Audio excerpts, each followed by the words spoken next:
Está no ar o podcast que vai tocar as suas ideias.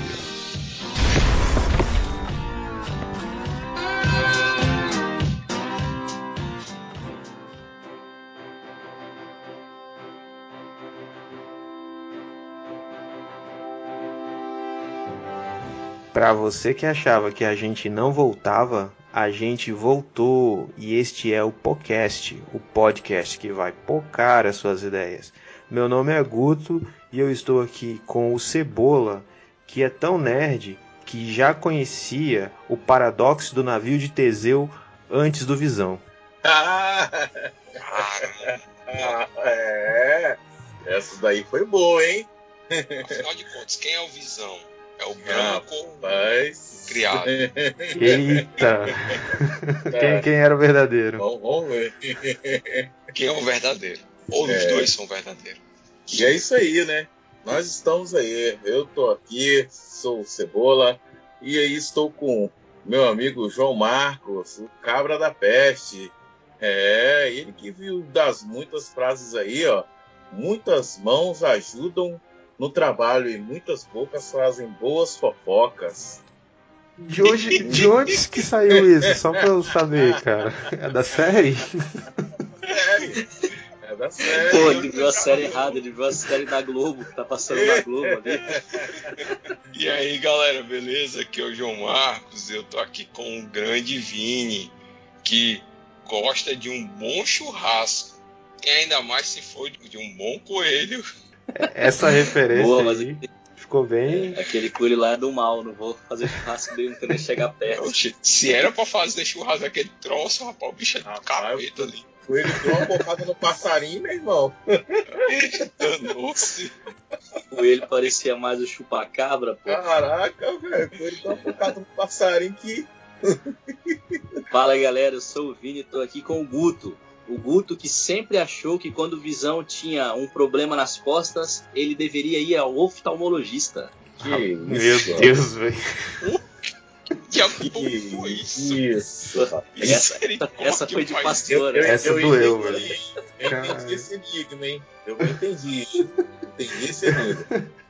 Aí o Cebola fez igual o Capitão América, eu entendi a referência. Entendi a referência. Essa doeu no ouvido do ouvinte, cara. Ou no olho dele, né?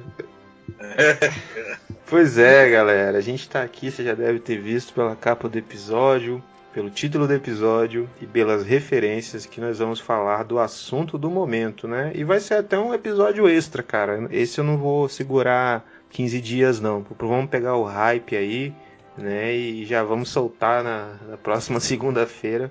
Porque tá todo mundo falando, né, de WandaVisão ou WandaVision, e a gente vai também resenhar aí, aproveitar os dotes como é que fala, Vini? Psicanalíticos do Vinícius aí, né? A gente vai aproveitar os dotes dele aí, passou 5 anos estudando para fazer podcast, tem que usar isso aí, cara. Cara, só não me chama de psicanalista e de coach, o resto tá tudo certo. Então vocês já sabem, já vai lá no Instagram do Vinícius e comenta lá, que chama ele de coach psicanalista, que ele vai ficar feliz, viu? De crossfiteiro já pode, já. De crossfiteiro já pode. Já se assumiu, né? Já se aceitou, tá vendo? O papel da aceitação. Saiu do armário. Um processo de aceitação foi doloroso, não foi tão simples, né? Mas assim como o lagarto, ele desabrocha e vira uma borboleta, né? Que isso, velho? Foi ruim, mas é assim que funciona, né? Tá inspirado hoje, hein, Vini? Misericórdia. Meu Deus. Mal, cara. Lagarto, desabrocha e vira uma borboleta. Sai do casulo, bate as asas e ganha a liberdade. Esse é o processo de aceitação falado, esmiuçado por Carl Rogers na psicologia humanista e existencial. Eita, amém. Vamos pros salvos e recados logo então, depois desse troço aí, que eu entendi pouca coisa, mas vambora lá. Hoje,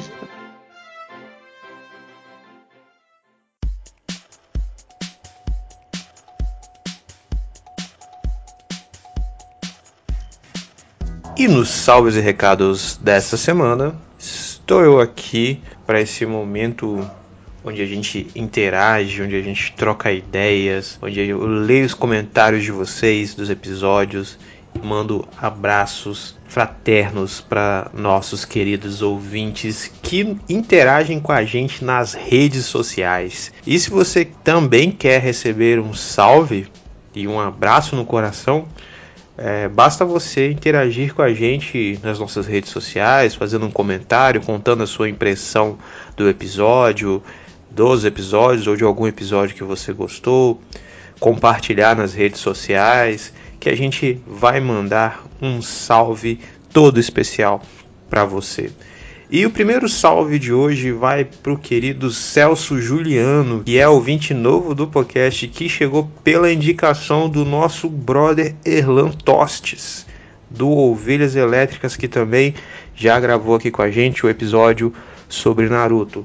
Mas o Celso Juliano, ele diz assim pra gente: vim pela indicação do Erlan Tostes, do podcast Ovelhas Elétricas. Parabéns pelos programas, vocês são fantásticos. Celso Juliano, nós ficamos muito felizes com o seu feedback. Muito obrigado por você estar ouvindo a gente e muito obrigado pelo seu comentário. Aqueceu o nosso coração. E o outro salve da semana vai para nossa ouvinte fiel, Elizabeth Paulo. É uma das ouvintes mais fiéis que a gente tem aqui no podcast.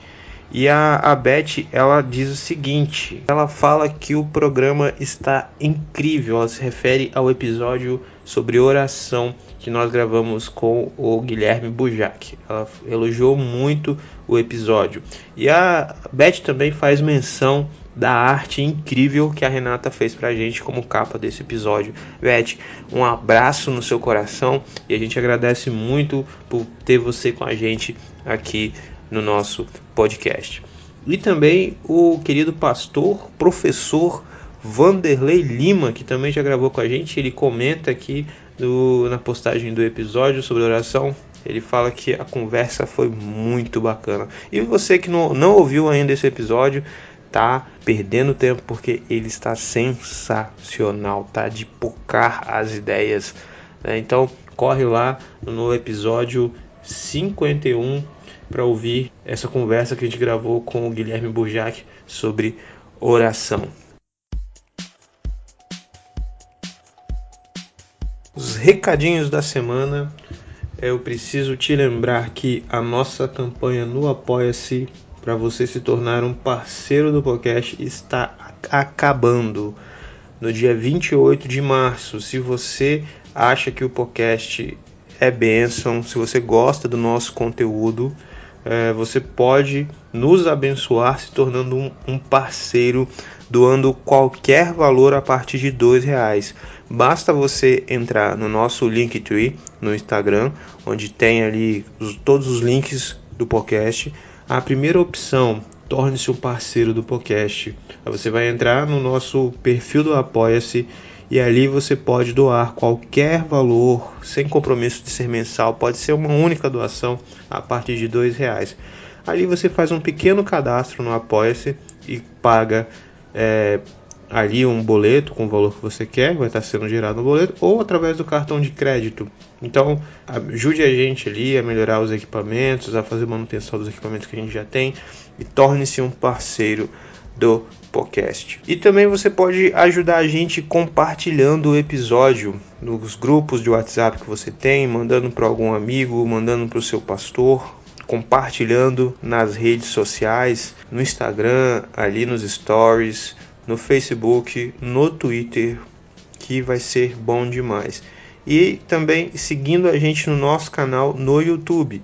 Nós também postamos os episódios no nosso canal no YouTube para facilitar aí quem não tem tanta familiaridade com as demais plataformas de podcast. E você deve estar estranhando, né? Eu nem falei, este é um episódio extra, ele está saindo fora da data quinzenal que nós estamos postando, porque nós queremos aproveitar o assunto de WandaVision. Tá quase aí no finalzinho, né, do hype, mas ficou muito legal essa análise que a gente fez sobre luto e depressão. Agora curte aí este episódio que está também sensacional.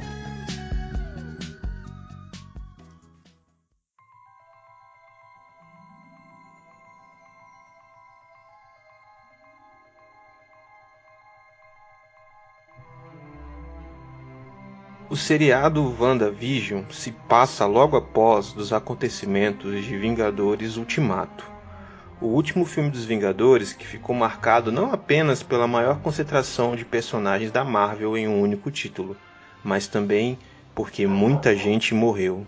Mas exatamente metade de toda a vida do universo. Wanda Maximoff, ou a Feiticeira Escarlate, no entanto, não foi atingida pelo blip causado por Thanos. Seu irmão Pietro, o Mercúrio, e seu namorado Visão não tiveram a mesma sorte. Aí a série começa sem muita explicação, com Wanda e Visão em uma sitcom dos anos 50 e vai avançando as décadas conforme os episódios avançam. Mas com o passar do tempo percebemos que Wanda cria uma realidade alternativa onde ela tinha seu namorado de volta. E como a gente começa a perceber ali, o tema que a gente vai abordar hoje começa a ser mostrado lá para o episódio 4, que é a depressão e o luto da Wanda. E meus colegas aí, eu queria que vocês falassem um pouco da série também, depois dessa minha pequena introdução, Não preciso nem falar que vai ter spoiler, esse episódio. Já teve um monte aqui só na nossa apresentação. Se você não viu a série, cara, e quer continuar ouvindo, fica à vontade, mas vai rolar muito spoiler aqui. Eu queria que vocês falassem o que vocês acharam da série, qual foi a parte mais legal, Eu, particularmente, eu não estava dando muita coisa pela série, não. Eu achei meio estranho o formato no início, com sitcom em preto e branco, Eu não estava dando muito pela série, mas depois eu vi que, cara, me surpreendeu muito, A profundidade do tema também, de luto, pra mim foi um negócio muito legal. Queria ouvir de vocês, o que vocês acharam da série, qual foi a parte mais legal, na opinião de vocês? Falar assim, o que eu mais gostei da série. Primeiro, aí vai spoiler, Então, quem não viu a série já deu a ideia aí, Fica à vontade, mas vai ter spoiler. A parte que eu mais gostei da série foi quando a Wanda deixa de ser a Wanda e de fato se torna a Feiticeira Escarlate, Quando ela assume essa identidade. E o figurino dela, é muito idêntico ao dos quadrinhos, assim, cara. Quando eu vi, eu já remeti logo às imagens dos quadrinhos, assim, então achei muito legal, assim, a estética do personagem foi bem fiel nesse ponto. E uma coisa que me chamou a atenção, porque eu demorei para ver a série, eu vi as pessoas comentando, e as pessoas falando do Mephisto, um amigo meu da igreja também comentando sobre o Mephisto e tal, aquela expectativa toda, será que o Magneto aparece, será que o Magneto não aparece, é o Mephisto, não é o Mephisto? E aí o grande vilão mesmo da série é o luto, que está dentro de Wanda, Não é um personagem externo, não é esse grande personagem que a gente estava achando a priori, Pode ser que tenha alguma reviravolta, porque a gente também fica na expectativa dos próximos filmes dos Vingadores, como que vai ser, quais vão ser os vilões, os personagens e tal. Mas assim, até o momento, assim, vendo pela primeira vez a série, vou ter que assistir de novo para poder pegar outras coisas, mas esse grande vilão é o luto, e eu fiquei muito surpreso com isso. Bom, eu vou começar também falando, que eu fiquei impressionado com a questão do luto aí, são coisas que marcaram muito para mim na série e foi o gatilho para tudo, Como o Vini comentou aí, foi o gatilho para tudo, ela passando por essa dor toda, Teve o luto do irmão, o luto do namorado lá do Visão, Ter visto lá os caras retalhando ele todo, causou aquele trauma, Aquele trauma nela que veio aquela explosão toda para criar, essa situação toda, Eu gostei muito também da parte dos filhos, Os filhos, foi muito bacana, E ali eu pude ver, assim, também, Você vê a extensão do poder dela até antes de virar a Feiticeira Escarlate, a escala de poder dela é muito alta, porque ali ela tava, você vê que ela estava manipulando o tempo, né? Começou nos anos 50, aí foi nos anos 70 até os anos 80. Foi assim, foi muito legal assim a colocação, prestar atenção nos figurinos lá, era muito, muito top, né? E como assim eu compadeci muito, assim, né, depois nós vamos entrar na nossa pauta aí, que nós vamos falar muito sobre essas questões aí do luto, essas coisas aí, então deixar um pouquinho mais pra frente aí, mas marcou muito mesmo, que eu achei legal, foi a parte dos filhos, muito legal mesmo. Pois é, eu gostei muito da série, né, apesar dos primeiros episódios serem bem lentos, né, e tranquilos, com algumas surpresas ao final dos episódios, mas foi uma série boa. Como eu não acompanhei a série, né, em HQ, não tenho aquele vínculo afetivo, né, com a Marvel original das HQs, então para mim não tive frustração nenhuma com a surpresa da Agnes, né? Para mim foi estranho o fato. Para mim a melhor parte foi aquela que ela decide entregar os poderes a Wanda, né? Decide entregar os poderes a Agnes e termina criando um ambiente onde a Agnes não podia usar o seu poder. Mas aí dentro do nosso tema, o que eu achei muito legal foi justamente aquela passagem do tempo para tentar entender como ela criou a realidade alternativa, né? A Agnes fez com que ela voltasse no tempo desde criança e fosse passando pelos lutos que ela teve, como o Cebola já mencionou. E aí até chegar à conclusão final, que foi o momento lá com Visão de criar, né, o Westview no formato dela, no formato Wanda de ser, e ser aquele ambiente que a gente conhece na série.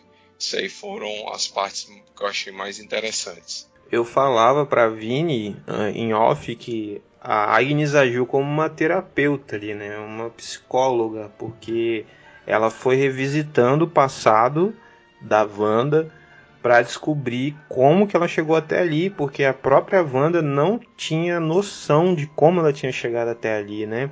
E um dos lutos que aparece ali nessa terapia, entre aspas, da Agnes com a Wanda é o luto dos pais dela. Foi muito rápido. E como que esse trauma foi tão profundo que esse formato de sitcom, né, de séries dos anos 50, 60, 70 e 80 que eles faziam ali, era uma tradição que eles tinham com os pais. Né? E foi quando os pais morreram, né? Estavam vendo série juntos, e como que esse trauma foi tão profundo na vida dela, né?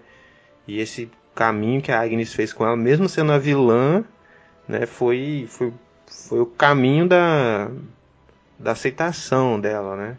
Apesar de que eu acho que tem uma relação de easter egg aí com os quadrinhos, né? Que a Agnes tem o papel de ser tipo a mentora, né? Da Wanda. Então ela fez esse papel, mesmo agindo como vilã, entre aspas, colocando ela também como essa mentoria, né, de guiar ela, conduzi-la para entender os seus poderes. E aí ela fez toda essa condução, desde quando ela era criança, que perdeu os pais, que também viu lá a bomba, Tony Stark, da indústrias Starks, né, para entender o porquê que ela tinha uma raiva do Tony em filmes anteriores. Isso aí foi legal. E aí a Agnes teve esse papel por conta disso, que ela ser mentora e não a vilã. É legal falar dos traumas aí, né? E a Agnes ajuda a Wanda nesse aspecto, voltando no passado, que é mais ou menos o que uma proposta de intervenção terapêutica pode fazer. Nem sempre vai ser assim. A abordagem psicanalítica vai ser assim, né? Volta no passado. Mas nem todas as abordagens voltam no passado. Não é que desprezam o passado, mas nem todas acham a necessidade de voltar lá, mas não desprezam, mesmo não voltando. E aí a gente vê que a Wanda, ela tem um comportamento todo influenciado no seu presente por coisas que acontecem lá atrás, desde a morte dos pais. Perdeu os pais, perdeu o irmão, perdeu o namorado, enfim. E aí fica uma reflexão, né? Como que a gente fere o outro quando a gente está ferido, né? Como que a gente tem em larga escala comportamentos que ferem o outro quando a gente está ferido e sem perceber. Que é o mais interessante disso, é que Wanda feria os outros, mas ela não percebia que estava fazendo mal para os outros, sabe? Então é uma ideia que a série traz e que, se a gente não tiver essa sensibilidade de observar, passa batido. Agora, já que a gente já começou a entrar nessa parte psicológica da série, né? A gente já levantou muito assunto bacana aqui e a gente já falou do luto. Eu queria que o Vinícius falasse pra gente das fases do luto que a gente vê ali, né? A gente, assim, não tem muito conhecimento técnico dessas fases, mas a gente vê que ela está passando por algumas fases ali nos episódios, e se vocês conseguirem identificar ali alguma cena, você fala, opa, isso aí é uma fase do luto, eu queria que vocês falassem também. Então o Vinícius vai falar primeiro aí da fase do luto, e depois a gente tenta identificar algumas cenas ali que ela está com alguma demonstrando essas fases. Oba, vamos lá. Alguns teóricos exploraram a fase do luto. Tem um teórico que vai dizer que são 7, mas mais conhecida são as 5 fases da elaboração do luto. A teórica aí que é mais conceitual nesse aspecto é uma psicanalista chamada Elisabeth Kübler-Ross. Eu não sei pronunciar bem o nome dela, mas é isso aí mesmo. Ela é suíça, ela é oriunda da abordagem da psicanálise. E ela faz as fases dos estados mentais da elaboração do luto. É bom deixar isso claro. São os estados mentais da elaboração do luto, que são 5. Nós temos a negação, a raiva, nós temos a barganha, a depressão e a aceitação. Eu vou ler características dessas 5, pouquinhas características, só para a gente tentar pensar e entender como que a gente consegue encontrá-las na série, tá bom? Fiz algumas anotações, mas vocês podem me interromper também a todo momento aí, se vocês lembrarem de algum episódio que se encaixa nesses estágios dos estados mentais da elaboração do luto. Vamos lá. O primeiro deles é a negação, como eu disse. A pessoa, ela nega o problema, ela busca maneiras de não entrar em contato com aquela realidade e também não quer falar sobre o assunto. Essa é a negação. Segundo, a raiva. A raiva é uma revolta com o mundo externo, uma revolta com a realidade. A pessoa se sente injustiçada, ela não se conforma com o que está acontecendo com ela. É uma das características dessa raiva. A barganha, a Elisabeth Ross, ela diz que é o ponto de partida para a virada. Por quê? Porque é quando a pessoa ela quer sair daquela situação, mas ainda não é do jeito certo. O que ela faz quando ela quer sair dessa situação? Ela usa de barganha. Ela começa a fazer promessas que ela não pode cumprir, por exemplo. É como se uma pessoa estivesse, ao perder alguém, usasse a religiosidade, virasse para Deus e dissesse assim, não, traz ele de volta que eu vou mudar meu comportamento. É uma promessa que provavelmente ela não vai poder cumprir. Mas esse é o tipo de barganha que acontece. No processo de doença também, quando a pessoa descobre uma doença, também tem como se fosse uma elaboração de luto. São esses mesmos estágios, inclusive. E aí a barganha é muito mais presente. As pessoas começam a fazer promessa, começam a prometer que vão mudar de vida, vão mudar de comportamento, e às vezes quando elas são curadas, elas não conseguem cumprir aquilo que elas prometem. Aí nós temos a depressão, que é o 4º estágio mental, que é o mais profundo, quando a pessoa ela começa a se isolar, quando ela começa a se retirar do seu mundo, né, e ir para o seu mundo interno, e por muitas vezes esse estágio é tomado por uma melancolia profunda, né, além de a pessoa se sentir impotente diante da situação para resolver o seu problema. E aí ela não encontra força para resolver, né, já passa do estágio da barganha e ela entra em depressão. E a aceitação é quando essa pessoa ela enxerga a realidade como ela é, como ela realmente é, e ela está pronta a enfrentar o problema, entendeu? Então ela começa a entender a realidade, ela começa a aceitar a realidade, e aí é aquela velha história, né? Bom, tô aqui, tô na chuva, agora eu preciso me molhar, então vamos tocar a vida. Então são esses os estágios das fases do luto. Gostaria também de lembrar que o Freud, ele dá uma definição mais técnica do que é o luto. Para o Freud, o luto é a reação de uma pessoa quando perde uma pessoa querida, ou quando perde algo que esteja nessa posição de uma pessoa querida, ela sente aí essa reação de tristeza, essa reação de melancolia. Por que o Freud diz que pode ser a perda de uma pessoa ou de algo que esteja no lugar dessa pessoa? Porque, por exemplo, pode ser que a pessoa passe por estágios de luto ao perder um emprego, ao descobrir uma doença. Na época dos exilados, por exemplo, quando as pessoas eram exiladas, por amar a sua pátria, por defender a sua pátria na época da ditadura, por exemplo, elas também poderiam ter que elaborar esse luto longe do seu país, longe do seu local de morada, longe da sua família. Quando então, termina um namoro, quando termina um namoro, um casamento. Um namoro, um casamento. O luto é caracterizado pela perda, não é?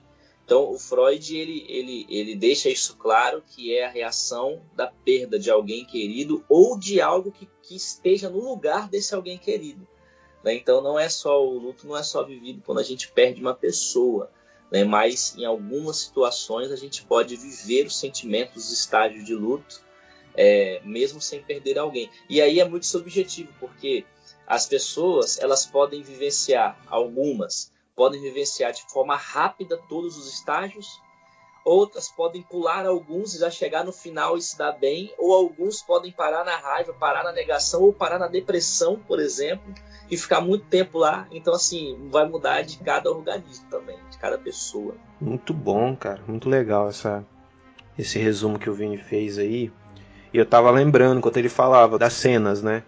Por exemplo, da negação e da raiva da Wanda, quando a Rambeau entra lá na bolha, né, de Westview, e ela tenta conversar com a Wanda, e a Wanda não quer conversar, ela não quer papo, né? A negação você vê também quando lá na frente você percebe o que era, né? Do nada ela tá conversando com Visão e aparece um cara vestido com roupa de apicultura. Aí você fala, de onde saiu esse cara? Aí você vê lá na frente que era um soldado que estava entrando lá, e ela mudou aquela realidade, né? Pra não lidar com aquilo ali também, né? E a depressão a gente vê ali pro final, quando a Agnes pega os meninos, vou pegar os meninos aqui, essa mãe tá precisando ficar sozinha, né? A gente vê que ela mal ali, sozinha, querendo dormir. Vocês lembraram de mais cenas assim, dessas fases do luto dela? A cena da negação é justamente essa a primeira, né? Do apicultor, quando alguém da realidade de fora entra, né? Uhum. E vai ter o primeiro contato, ela olha assim, não. E aí tudo muda, ele volta e desaparece. Por sinal, até hoje a pergunta, cadê o soldado apicultor? Porque a Rambeau a gente viu, né? Mas aquele cara a gente não sabe o que aconteceu com ele. Será que ele foi desintegrado, né? Ou foi direto para casa dele, não sei. E esse foi uma situação de negação. E a própria Mônica, né? Quando no momento lá do nascimento, que ela chega e começa a conversar, fala, né, que o irmão dela, o Pietro, morreu com um ataque de útero, não sei o que. Ela pergunta quem é você, e ela não sei, e manda ela embora. Você não é daqui, você tem que voltar para casa. A raiva também, quando ela sai pistolaça da bolha, os soldados estão do lado de fora, lá ela pega e controla todo mundo ali, ela muita raiva ali também. Aí a pergunta que fica é por que ela não deixou os caras atirar, bicho? A própria bolha ali, o Rex, né, o hexagonal ali, a própria bolha já é uma negação. A própria existência da bolha. Já é uma coisa para se fechar para ninguém entrar. Tudo que acontece ali dentro já faz parte do processo de negação. Que a gente pode chamar de fuga da realidade. né? E aí, por exemplo, quando a gente traz isso pro cotidiano, como que a pessoa foge da realidade, às vezes? Não indo trabalhar, não saindo de casa, não querendo conversar com ninguém, não querendo passar por momentos que façam com que ela se lembre da pessoa que perdeu, por exemplo. Acontece muito isso. Eu já tive experiência de precisar fazer um velório, por exemplo, e a irmã do falecido virar e falar: não quero que faça aqui na igreja, porque eu sempre venho aqui e toda vez que eu entrar aqui eu vou lembrar dele. É uma fuga da realidade. Então, uma negação. Faz parte do processo de negação. Essa questão da igreja é marcante, Cebola, rapidinho, que meu pai ele foi velado numa igreja onde minha irmã era membro, que ficava perto do Hospital Batista. E como não era um ambiente comum para nós, minha mãe, toda a vida que ia naquela igreja, ela passava um processo de dor. Rapaz, então, lá em casa, lá, né, como vocês sabem, eu tô passando por esse processo aí, já tem um bom tempo, já tem quase 6 meses aí que meu pai morreu. E, assim, a minha mãe até hoje tá nesse processo de aceitação aí, que ela tá de negação, né, como o Vini falou ali dos processos ali, ela tá, nós vimos ali na série, o processo de negação, de você falar uma coisa, não, é do meu modo, é do meu jeito, é assim, você quer entrar no meu mundo, né, na minha realidade, tal, e ela tá agressiva, você só fala alguma coisa diferente da dela, que discorda, já leva pro lado pessoal, falando que já começa a atacar, assim, e a gente entende que é um processo que ela tá passando, né, de perda, de dor, né, e assim, a gente sabe que uma hora esse processo vai passar, né, mas é muito difícil, cara, é muito difícil mesmo.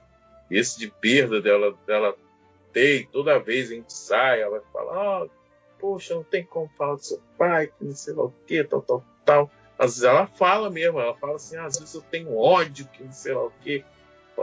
Fala, mãe, não tem jeito, né? Vontade de Deus, né? Foi, ninguém vai antes, né? Mas a dor é complicada de se lidar, né? Na verdade, tem que aprender a se lidar com essa dor, né? Assim que a menina tava passando para ela, né? Para a Wanda, né? Outra característica do processo de negação que acontece muito hoje, assim, no nosso cotidiano, por exemplo, a pessoa quando ela descobre que tem uma doença, um câncer, por exemplo, que normalmente essas doenças, apesar dos tratamentos evoluírem muito, mas são doenças que assustam e muitas pessoas morrem de câncer hoje ainda, né? E aí, como é que você percebe o processo de negação da doença? Quando você conversa com uma pessoa que está passando pelo tratamento, ela não fala o nome, ela não fala que é câncer. Ela fala que está doente, ela fala que tem uma doença, que está fazendo um tratamento, mas ela até fala, aquela doença lá, aquilo, né? Essa doença, sempre fala assim, mas ela não fala que é câncer, ela não toca no nome. É uma forma de negação também. A Wanda faz muito isso quando ela entra na mente das pessoas daquele vilarejo, daquela cidade, e ela faz com que as pessoas não falem da realidade delas, né? Quando ela manipula as pessoas para que as pessoas não falem da realidade daquele cotidiano. Tanto que quando a menina lá arrombou, foi falar do irmão dela, né? Que ela falou, o Tron matou seu irmão. Aí ela pistolou, né? Você não é daqui, quem é você? E não sei lá o que. Já partiu de voadora pra cima.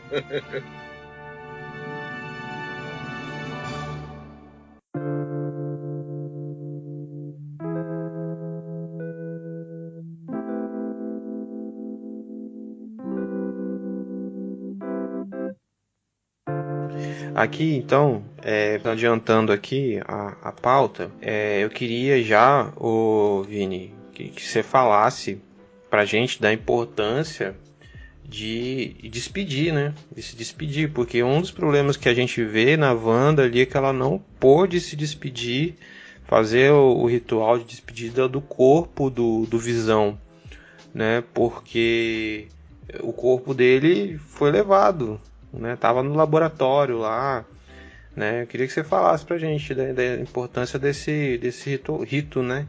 E nem do Visão e nem do irmão. Que tanto quando a menina lá fala, seu irmão cheio de buracos lá, morto, cheio de buracos.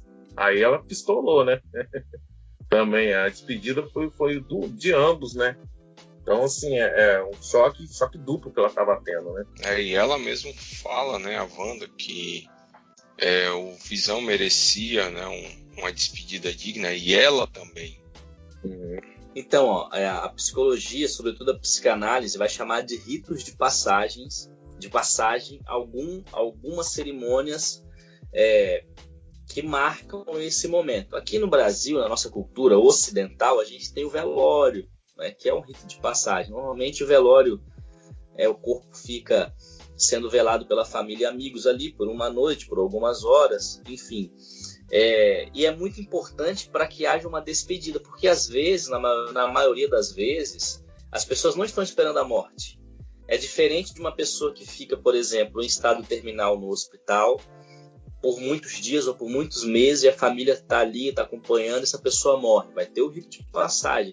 Mas é diferente, por exemplo, de uma pessoa mais nova que morre de uma hora para outra, de forma repentina, que é o que acontece com a Wanda, que perde os pais muito cedo. Acredito que ali deve ter tido um rito de passagem, mas quando ela perde o Visão foi de forma repentina.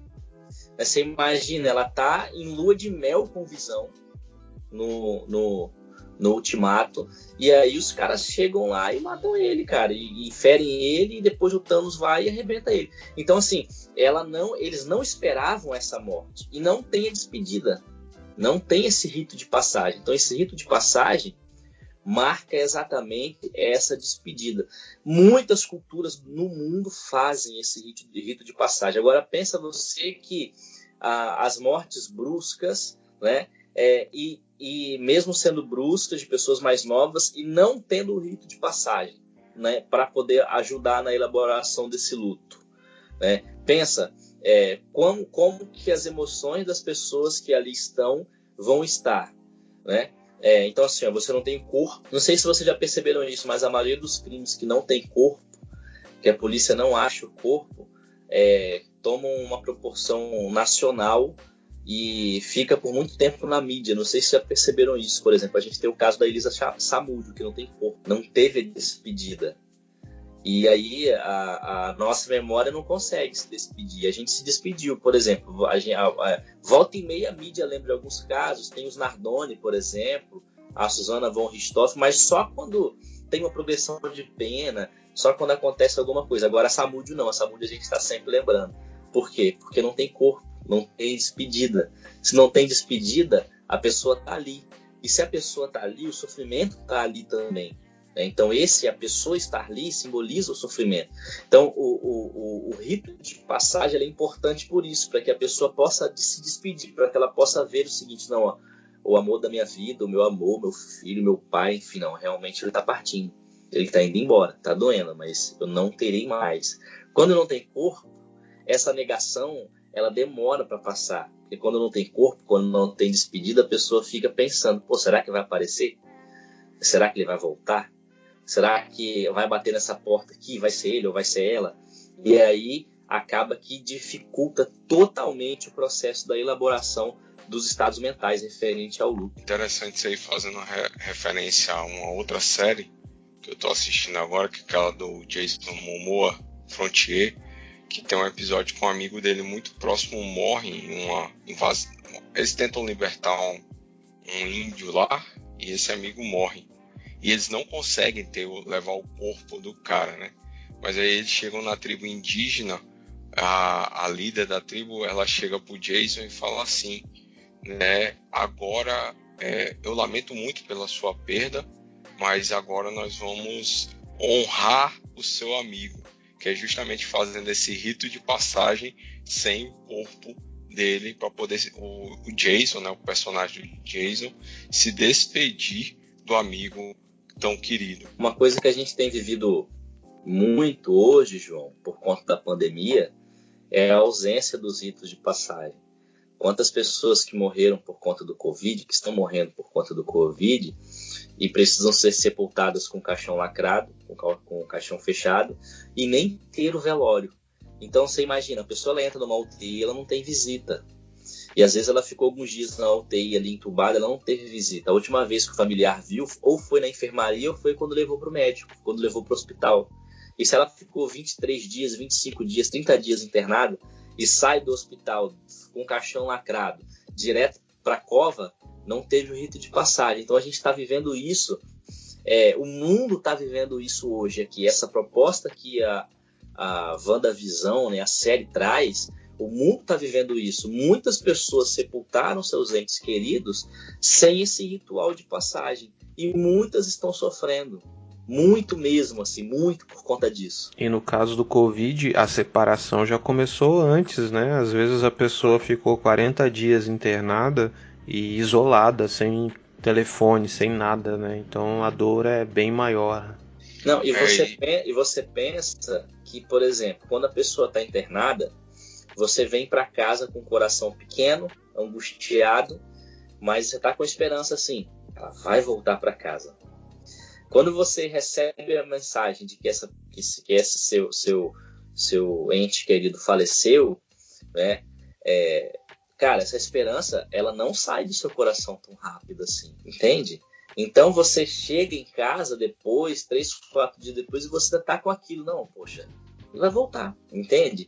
Porque você não elaborou... É um pesadelo, né, que tá acontecendo. Isso, é como se fosse um sonho ruim e a pessoa, não, eu vou acordar desse sonho a qualquer momento, né? Porque não teve o rito de passagem. Porque não teve esse ritual que muitas pessoas, algumas nem gostam de fazer, né? E às vezes as pessoas acham que é só religioso, mas não é, cara.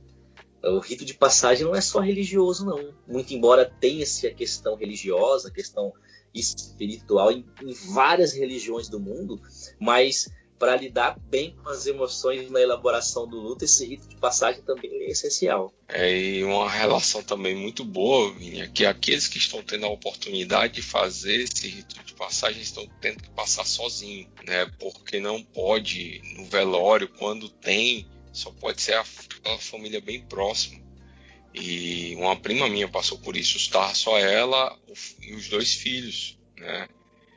E assim, o quanto ela sofreu por estar perdendo o marido, mas também por não ter a mãe, os irmãos, os primos, os amigos perto dela para consolar. E a gente vê isso na série, né? A Wanda passando por esse luto sozinha. Ela chega na cidade de Westview sozinha, ela sai lá da Sword, né, da espada, como é a tradução brasileira muito chulé, né? Sword. Ela sai sozinha lamentando a perda do Visão. Então isso torna tão doloroso, né, às vezes até o mais doloroso, né, você passar por esse momento sozinho. Quer ver uma coisa que acontece também, e eu presenciei algo recentemente, uma pessoa sofreu um acidente de moto, ela veio a falecer e desconfigurou muito o rosto dela. Então eles tentaram fazer com que fosse um velório de caixão aberto, né? E aí ficou só a metade, assim, do rosto, da face, porque a outra metade não tinha como aparecer. Você vê que isso é tão importante, as pessoas às vezes até sem saber disso, né? Mas elas querem se despedir, elas fazem questão de ter um velório com um caixão aberto, por mais que ela consiga ver a metade do rosto, porque isso está na despedida. Está na despedida. Eu lembro do Tropa de Elite, né? Quando o baiano fala, na cara não, chefe, para não estragar o velório, né? Aí a gente ri da cena, mas esse não estragar o velório é simbólico. É o rito de passagem. O cara pensa na família dele. Vamos pensar assim, né? Vamos pensar na minha família. Não, ela precisa se despedir de mim, o rito de passagem. Então na cara não, chefe, para não estragar esse rito de passagem. Você vê como que é tão importante. E às vezes são coisas que estão tão importantes no nosso cotidiano, a gente acaba que não percebe, não dá a devida importância para essas coisas.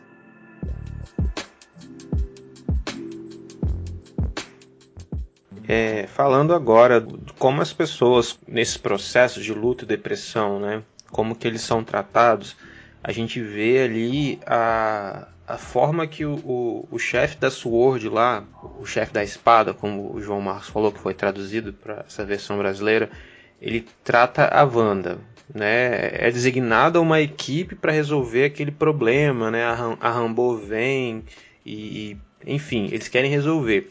Só que o chefe da situação, ele quer matar a Wanda de qualquer jeito. Quer matar a Wanda. Ele arma o drone que a princípio ia só filmar, ele bota uma metralhadora, um míssil, não sei que arma que ele pôs no drone. Por isso que ela sai pistola ali, né? E ameaça todo mundo também. Era um míssil. Era um míssil, né? Então ele queria matar a Wanda também para encobrir o que ele estava fazendo com o Visão. Ele queria transformar o corpo do Visão numa arma. Mas eu queria fazer uma alusão a isso, como que essas pessoas são tratadas, né, quando se descobre que ela está nesse processo de depressão, né, pós-luto. Como que vocês acham que elas são tratadas? É tratado de maneira correta, de maneira... Enfim, queria que vocês discorressem sobre isso. Na verdade, a gente não sabe lidar com o luto do outro, né? É algo que nós precisamos aprender, cara. A gente trata muito sobre depressão, suicídio, mas a gente trata pouco sobre o luto, né, que as pessoas passam nesse processo. Então, primeira reação é a gente não saber o que fazer, não saber o que falar. Às vezes a gente até diz, não chora não, faz parte da vida. Cara, isso é um consolo que às vezes joga a pessoa mais para baixo ainda do que ajuda, né? Às vezes é melhor o cara chegar assim, bicho, chora aí, tô aqui do seu lado, eu não sei nem o que dizer, mas eu tô aqui com você, né? Eu acho que essa é a melhor reação que a gente pode ter, mas normalmente a gente não sabe como reagir. Na Bíblia tem um exemplo do luto bem interessante de Jó, né? Os amigos de Jó. Eu acho que é legal trazer esse exemplo também. No início, eles passam uma semana sentados com ele. Eu acho que é a única coisa boa que eles fazem. Eles passam uma semana calado do lado dele. Não falam nada. Só que depois passa a semana de luto, os caras começam a acusar ele. Não, você tá errando nisso, tá errado isso, né? Às vezes também. Mas isso é um processo que acontece, cara, em muitas situações da gente querer encontrar um motivo, né? Às vezes quer entender o motivo que a pessoa morreu. Então a gente começa a entrar nessa linha, será que ele fez tal coisa? Será que ele fez tal coisa? Né? Eu acho interessante o luto, entre aspas, de Davi com o filho dele, com Betseba. Ele chora, se lamenta, se humilha, né, enquanto o menino estava doente, quase morto. E quando termina, ele vai, sacode a poeira, troca, lava o rosto e tudo. E às vezes a gente quer que todo mundo haja desse jeito. Né? O próprio Davi, lá na frente, quando Absalão morre, ele tem um luto completamente diferente desse luto que você falou aí. Diferente. Aí vem Joabe e dá no meio dele. Aí vem Joabe e dá uma arrebentada nele. Completamente diferente. Mas, você vê que é o a Davi, mesma pessoa. Ele é vacilão, né, em alguns aspectos. Quando morre a filha dele, a Tamar, você não... Cara, ele... Bicho, foi um vacilo atrás de vacilo. Você não vê luto, você não vê nada. Aí morre Absalão, capeta. Ah, Absalão, meu filho Absalão. Queria eu estar no seu lugar. Quem me dera estar... Entendeu? Aí vem Joabe e toma, dá nele, né? Então, assim, às vezes a gente não tá... Não é que a gente não tá preparado, eu concordo muito com o João, assim, a gente não tá preparado para lidar com a dor do outro, com o luto do outro, né? E às vezes nem com o nosso. E aí, às vezes, a gente acha que é frescura. Essa atitude do chefe da Sword é uma atitude que não é empática. Né? Eu costumo dizer para os meus amigos... Assim, e a Rambeau é o oposto. No final, ela não julga ela porque ela perdeu a mãe também. Ela fala, não, se eu tivesse esse poder, eu fazia a mesma coisa. Traria minha mãe de volta. Então, porque... o que é a empatia? De uma forma bem genérica. É a capacidade de sentir a dor do outro. Percebe? Então a Rambeau, ela tem essa capacidade porque ela viveu aquilo. Ela viveu o luto. Ela viveu a perda também. Ela também está em processo de elaboração de luto. Então ela consegue olhar para a Wanda e, cara, ela consegue sentir o que a Wanda tá sentindo. Quando a gente olha para o nosso coleguinha e consegue, ou minimamente a gente tenta sentir o que ele está sentindo, a gente não tem atitude de preconceito, por exemplo, atitude de reducionismo, entendeu? Morreu antes ele do que eu, né? Então assim, o que eu posso fazer? Não posso fazer nada, morreu, não faço milagre não, entendeu? Então quando a gente consegue sentir a dor do outro, eu não sou coveiro? Não sou coveiro, né? E daí? E daí? Eu sou Messias, mas eu não faço milagre. Já falei, não teve jeito. Entendeu? Então assim, eu costumo dizer com os meus amigos que o que na academia a gente aprende por ser empatia, a Bíblia já ensinava com outro nome, misericórdia, entende? Então, se a gente consegue olhar para o outro com misericórdia, a gente vai tentar compreender a dor dele. A gente vai conseguir aceitar a dor dele. E aí, por mais que a gente não consiga ajudar de maneira expressiva, só de compreender a dor dele, de não fazer nenhum pré-julgamento, de não falar nenhuma bobagem perto dele, a gente já está ajudando. E isso aí, cara, você falou, me lembrei de Elias, quando ele é depressivo, que ele se esconde, né, de Jezabel. Deus, o que ele faz? Ele manda o anjo ir lá cutucar ele, né, e se levanta e come, né? 2 vezes ele faz isso. E aí um outro momento ele pega e chama Elias com maior calma: vem cá, sai aí da caverna, sobe aqui. Aí tipo assim, sente a brisa, né? E aí e pergunta para ele: por que você tá chorando? Fala aí o que tá acontecendo. E aí ele vai e fala. É engraçado que Elias, ele repete a mesma coisa, né? Nas 2 vezes que Deus faz a mesma pergunta: por que você tá chorando? E a gente vê a graça e a misericórdia de Deus com Elias de uma forma muito especial ali, né? Que, sinceramente, dava para ter respondido assim: pô, cara, você que matou 450 profetas de Baal, mais 400 profetas da outra deusa lá que eu esqueci, Azera, né? E você fez tudo isso? Você fez tudo isso? E agora tá aí chorando com medo de morrer por causa dessa mulher aí, né? E não, Deus vai lá com maior paciência, pede para ele ouvir, sentir, né? Onde é que você tá me vendo? Onde você está me sentindo? Uma brisa calma vem, acalenta ele e pergunta novamente: por que você tá assim? Nossa, e aí sensacional, ele diz: né? Guardei 7.000, então você não tá sozinho. Eu tô com você, tem mais 7.000 aí com você. Relaxa, fica frio, agora vai lá e faz o que eu tô mandando. Sensacional essa foto. O Elias estava em luto ali, né, cara?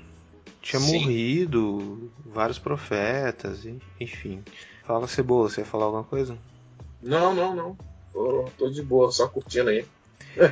Vocês falam, essa fala do João sobre o diálogo de Deus, né? Deus fazendo a escutativa de Elias, é muito legal, porque o Elias sabia exatamente quem era Deus, ele tinha experiência com Deus, Elias sabia de onde tudo que tinha acontecido, Elias sabia do poder de Deus. E eu comecei a ler um livro nas férias que eu não terminei, né? Tô lendo o primeiro capítulo e, velho, já levei várias bordoadas nesse primeiro capítulo, porque o livro Você é aquilo que você ama, o nome do livro. E ele vai trabalhar o seguinte, que não é aquilo que você sabe que muda aquilo que você é, mas são as suas afeições, sabe?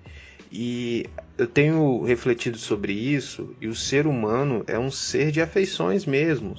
Só que a gente tem uma incapacidade tão grande de olhar para dentro do nosso coração e saber as coisas que realmente estão se passando, né? Ver o que de fato aquilo que a gente está se apegando como verdade, né? E esse processo da gente descobrir essa verdade, a gente se conhecer, muitas vezes você vai precisar do outro para fazer isso, né? Para você caminhar para de volta para você vai precisar de que outro te ajude nessa caminhada, né? E a gente vê a experiência cristã que não é uma experiência da individualidade, né? Que a gente vê essa tendência da galera desigrejada que não precisa, acho que não precisa ir para um culto, que tá aumentando por conta da pandemia, a galera tá em casa, muitos não voltaram, nem vão voltar, né? Então essa experiência cristã é a experiência do outro, do discipulado, de você caminhar junto com alguém, né? De casos mais, Vini vai dizer melhor pra gente, de casos mais graves, você procurar um profissional para te ajudar a descobrir aquilo que você está se agarrando, que afeição é essa, que às vezes é ruim, que você está carregando, né, dentro de você. Não, é verdade. Trago meu exemplo, né, novamente lá de casa, que a minha mãe tá se agarrando nas coisas que só tá detonando ela e a saúde dela, né? Que o médico já falou, você não tem condições de fazer isso. Mas aí ela fala, vou fazer o que eu falo, mano, vai passear, né? A gente dá algumas alternativas, né? Vai na casa das irmãs, né? Pra tentar esclarecer um pouquinho as ideias, né? Mas aí, como o Vini falou lá no início, a pessoa ela se agarra em alguma coisa e se apega aquilo ali naquele momento de dor e não larga, véio, e vai ficar agarrado ali naquilo ali até esse momento passar. Então, né, é uma coisa muito delicada de você chegar, né, e é daquele jeito ali que a Wanda agiu. Você vai dar uma opinião, não quer nem ouvir, né? Já te expulsa, te escorraça, ela já prepara o meio de fuga, né, daquela situação ali, né? Então, assim, é super difícil mesmo. Esse tema é um tema bem dessa pandemia, de tudo aí que nós estamos vivendo, essas coisas todas mesmo. Eles colocaram a série num momento bem oportuno mesmo. A gente já está falando um pouco da abordagem correta de tratar alguém passando por luto, depressão, mas eu queria que vocês sintetizassem esse pensamento aí numa frase curta pra gente passar para a próxima pergunta. Rapaz, conforto, tentar confortar da melhor forma. Isso, lidar com empatia. Se você não sabe o que dizer, não precisa falar nada. Tenta ali, escuta, abraça e pronto. Não faça julgamento de valor, né? Juízo de valor, não precisa fazer isso. Então, essas são as melhores formas, né? Meu amigo, um ombrinho amigo aí e o silêncio ajuda muito nesse momento.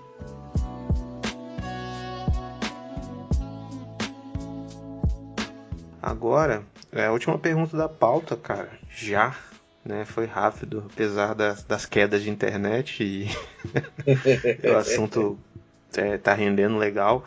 Já estamos na última pergunta, que é sobre o processo de aceitação.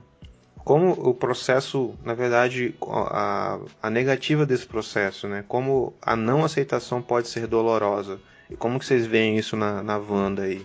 Então, o processo de aceitação ele pode acontecer de várias maneiras. Por exemplo, uma pessoa que não gosta bem, que não consegue se olhar no espelho com problema de autoestima, com o corpo. Ela não aceita o corpo que tem. Seja por ser muito magra, seja por ser mais gordinha, enfim, ela se olha no espelho e não consegue se aceitar, por conta dos padrões que são julgados. É um processo de aceitação que ela precisa passar. E esse processo de aceitação, ele precisa ser: eu preciso me aceitar. O que a sociedade confunde é que as pessoas acham que elas precisam ser aceitas por outras pessoas, percebe? Quando, na verdade, nós temos que nos aceitar como nós somos. O que eu vejo na Wanda, porque é o seguinte, o personagem, na verdade, o personagem é a Feiticeira Escarlate. E desde o Era de Ultron, a gente não teve a Feiticeira Escarlate, a gente teve Wanda se descobrindo seus poderes. Nos episódios que ela aparece, talvez não, com certeza ela não tinha ideia da sua força, dos poderes que ela tinha, não tinha ideia da sua real identidade, tanto é que no Era de Ultron ela aparece como ela é posta como vilã, não é? No início do filme, e no final, quando a gente tem aquela batalha que ela vence, né? A gente tem a Feiticeira Escarlate ali, tanto é que até o figurino dela muda, ela tá com a roupinha da feiticeira do quadrinho, assim. Então é esse o processo de aceitação. O João ia falar? É só colocar, a bichinha é tão poderosa que ela deu um amasso gigantesco no Thanos lá, né, em Ultimato, que quase mata o bichinho. Se não fosse a chuva a chuva lá que ele mandou. Verdade. Chuva de fogo. A história tinha que render, né? Se ela acabasse com ele ali, não tinha continuação. Verdade. Né? Então, esse é o processo de aceitação. E às vezes, cara, o que a gente faz, mesmo indo contra aquilo que a gente acredita, para ser aceito em um determinado grupo? Ou o que a gente deixa de fazer porque a gente não tem coragem de fazer por não se aceitar? E por que é doloroso? Porque se aceitar é preciso fazer algo que a nossa geração, a nossa sociedade não aprendeu a fazer. A nossa geração, ela aprendeu a olhar para o outro, a apontar o erro do outro, a refletir sobre a vida do outro. Mas o processo de aceitação, ele se inicia quando a gente olha para nós, quando a gente faz introspecção, quando a gente olha para nós, para as nossas atitudes, para o nosso comportamento, para a nossa vida. Então, é por isso que é doloroso, porque a gente começa a ver os nossos erros, a gente começa a ver os nossos defeitos, e a gente precisa aceitá-los, e aí se torna doloroso. Mas também se torna prazeroso, porque a partir do momento que você se aceita, você se torna uma nova pessoa. A Wanda sai da série, a Wanda que começa a série é uma. A Feiticeira Escarlate que termina a série é outra pessoa. Então a gente vai ver ela, provavelmente ela vem no filme do Doutor Estranho fazer uma participação como co-protagonista. A gente vai ter outro personagem, diferente do que foi em Era de Ultron, diferente do que foi Ultimato. Agora a gente tem a Feiticeira Escarlate, né? A gente não tem mais a Wanda Maximoff. E é interessante que o processo de não aceitação ele pode ser doloroso tanto para você como para os outros, né? E na série a gente vê isso, como as pessoas que estavam envolvidas no mundo fictício de Wanda sofrem. E quando o Visão vai lá, toca na mente, as pessoas pedem, por favor, peça para ela parar. Né, quando a Agnes também faz isso e uma chega para ela e diz assim, ó, por favor, deixa minha filha pelo menos sair do quarto, ela está sofrendo, ela é só uma criança. Então o processo de não aceitação nosso, né, seja de luto ou seja por questão, como o Vini falou, né, de se aceitar como a gente é, nos aceitar como nós somos, a gente termina também machucando os outros. E a gente precisa ter muito cuidado, porque é aquele negócio, como é que a gente gostaria que os outros nos tratassem? A gente precisa pensar nisso também. Jesus, ele coloca isso, né? Da forma como o bem que a gente quer que os outros façam a nós, a gente deve fazer a eles.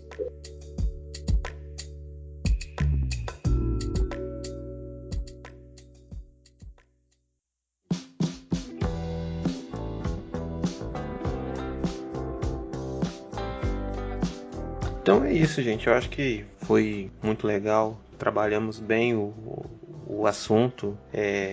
Eu acho que a gente já pode partir para as considerações finais. Aí eu queria fazer uma menção que tem a ver com o tema, né, de outro filme, a do Ultimato, mas a Marvel já tratando o assunto ali, o Thor, né, o Thor depressivo ali naquele filme, eu achei muito legal, ele duvidando de si mesmo, né, quando ele volta e pega o Mjolnir e fala, eu ainda sou digno, né, ele duvidava de si mesmo, muito legal também, né, ele vivendo, ele ficou muito mal, né, ele não mudou a realidade nem nada, mas a negação dele foi jogar jogo online, né, foi muito divertido até ali, engordou. Fabrício, olha aí. Esse aí que eu vou fazer agora, eu sou rico. E é isso aí, cara. Agora, quem quiser encerrar aí esse negócio... Só outra contribuição, que no mesmo filme, quando você fala do Thor, o Gavião Arqueiro também sofre a mesma situação no processo do luto, quando ele perde a família. Você vê que tem toda uma série... Inclusive, esse filme dá até pra fazer outra parada dessa, né? Gravar outro programa. E a gente tem ali estresse pós-traumático também, né? A gente tem uma série de coisas ali que estão no nosso cotidiano e a gente não percebe, né? No filme a gente tem muitas coisas que estão no nosso cotidiano. Lidar com a perda não é fácil, não é fácil lidar com a perda. Mas quando a gente aprende a lidar com a perda, a gente se torna um ser humaninho um pouco melhor. Principalmente porque a gente passa a olhar para a perda do outro e sentir a dor dele. E isso faz a gente ter misericórdia, ter empatia por esse outro, né? Então lidar com a perda tem esse poder de nos fazer melhores. É isso aí, eu acho que dá para terminar já então, depois dessa fala do Vini aí. Então, um abraço no seu coração. Um cheiro, galera. Um beijo no seu coração. Isso aí, tamo junto. Comenta aí, galera, nos comentários do Instagram, nas redes sociais, o que você achou. Manda pra alguém, né, esse episódio. E fala pra gente se você gostou desse tipo de tema, né? É. Beleza? Então tchau, até a próxima. Falou, valeu. É nóis.